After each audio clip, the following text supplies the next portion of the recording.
think that like Hillary Clinton is literally in it or not is a whole different like level of conspiracy. But like a global satanic religion? Oh yeah, dude. Have you gone down the satanic ritual abuse rabbit hole? It is so dark.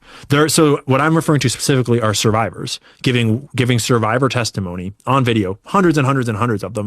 Like not like one guy came forward and said this, like there are whole support networks for these people. Like there are psychologists that specialize in satanic SRA victims, satanic ritual abuse.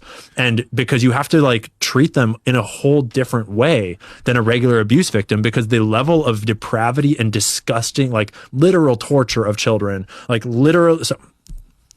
Different politicians would show up sometimes, actors would show up sometimes.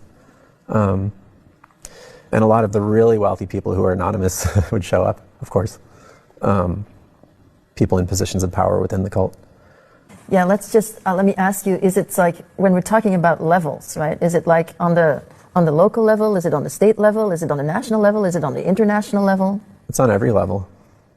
I mean, I saw people who I didn't necessarily know, but I understood them to be prominent people of other countries, international politicians and leaders, definitely. There are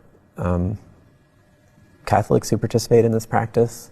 You mean clergy? Yeah, there were Jesuits specifically. Some of my ancestry is Hungarian, and there were people from who I understood to be some basically high-ranking Hungarian politicians who would be there, who were particularly interested in my career as a fighter, apparently.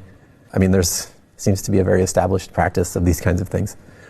Mary Knight was a social worker herself, and she's telling her story to try and break the abuse cycle for others. Beautiful surroundings. The one thing her life now and her life then have in common. My sister and I would go just exploring through the woods, and that was kind of our getaway. Otherwise, this Oregon City filmmaker's early life was something out of a horror film. I had an extremely abusive childhood. I was prostituted as a child.